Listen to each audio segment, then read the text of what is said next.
introduce yourself? My name is and what your role is. My name is Allison Mullendorf, and I'm the Executive Director of the Alabama School Readiness Alliance. Sorry, Allison, one more time. Mm-hmm. I might need my water a couple times because I got a cold. Yeah, it's not going to be in the frame, right? Yeah, you can put it down by your Thank chair. you. Yeah. Sorry, I'm like having a Marco Rubio moment. And just we're relaxed here. Don't feel like you need to be formal. Yeah. Okay.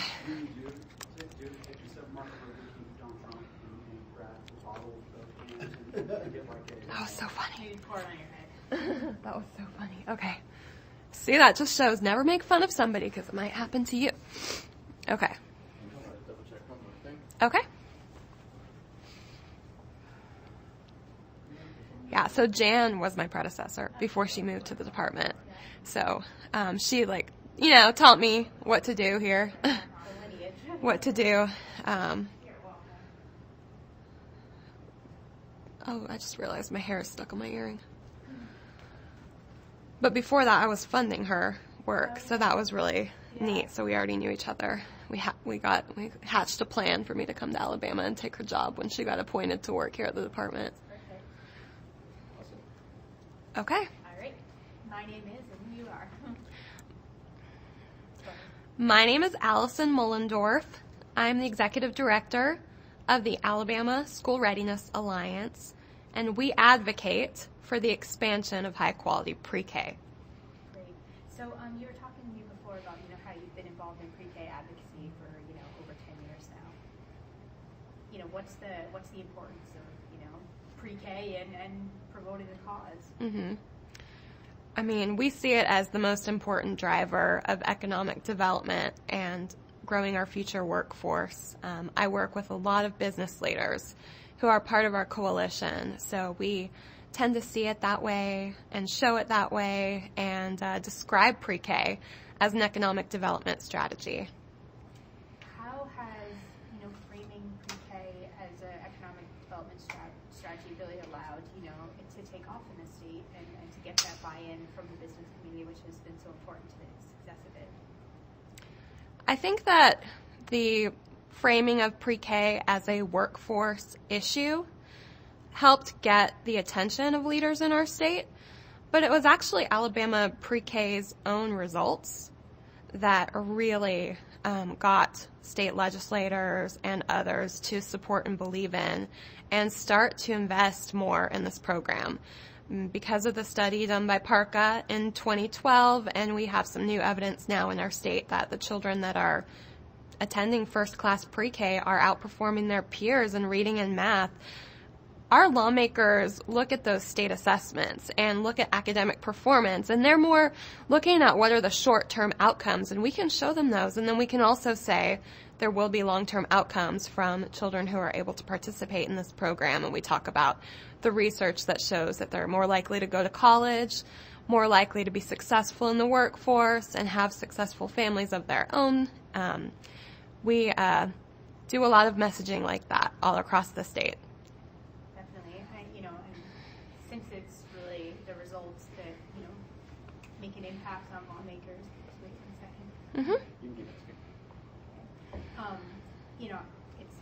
It seems it's really not just any old pre-K, that really, has that promise, but really high quality pre-K. If you want to kind of speak to the importance of, the program just being really high quality.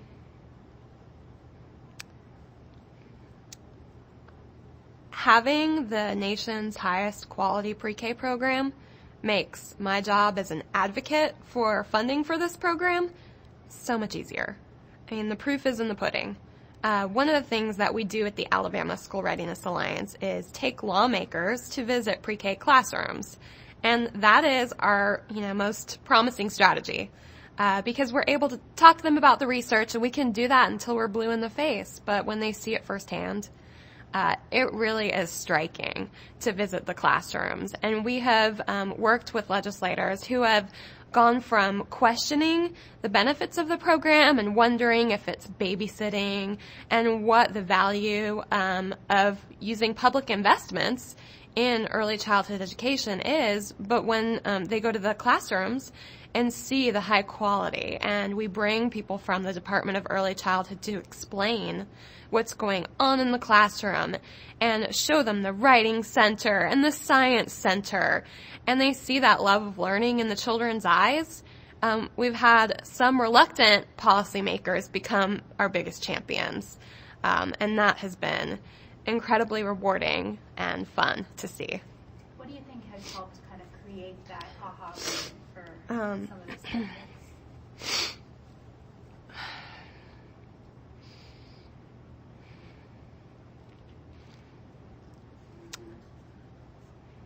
No, I think I'm okay. Unless you see something running down my face. I think, like I said, I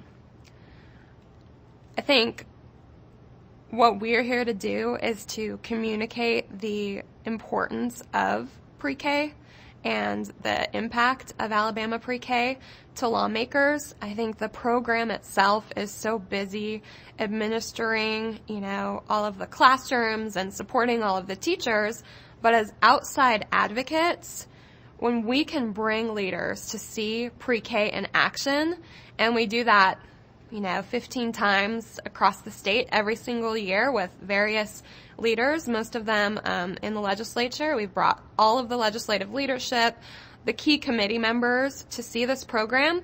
Then they see the impact firsthand, and they get why the program is nationally ranked, and they understand the research and the data on why this is so important because they can see it with their own eyes.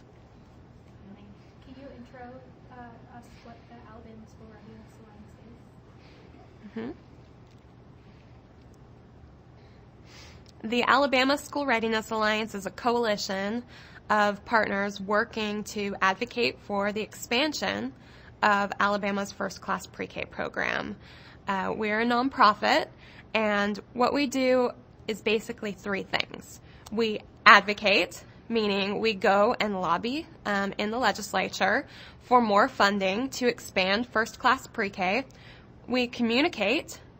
That's the second thing we do. We have many media events across the state, and those lawmaker visits to see pre-K sites, we always invite members of the media. We want people across the state to be hearing about first-class pre-K, talking about first-class pre-K, and aware of what it is and that it's a success. And the third thing that we do is we collaborate.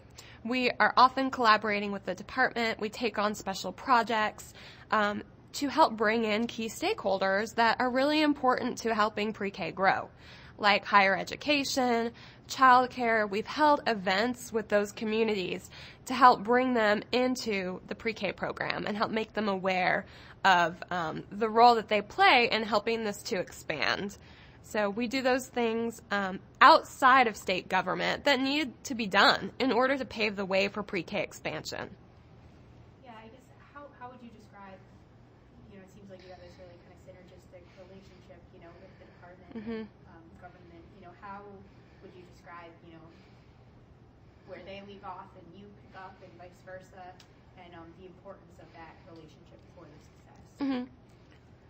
The Alabama School Readiness Alliance is like the cheerleader and the megaphone for Alabama's first-class pre-K program. And we're also a critical friend. We advocate to the department for them to make certain changes sometimes. For example, we've advocated for certain changes to be made to make childcare more easily integrated into first-class pre-K. So we have a board and we have a statewide pre-K task force that really sets the tone for our advocacy and sets our policy goals. And then I go out with several volunteers and representatives from our partner organizations to implement our advocacy strategy. And our partner organizations are nonprofits from across the state that are, let me start that over. The Alabama School Readiness Alliance was founded in 2006 by 4 statewide nonprofits that were involved in education, wanted to do something to make a difference, and actually Alabama Giving, the coalition of our state's philanthropy, is our first founding partner, and they brought together A+ Education Partnership, very regarded for its work with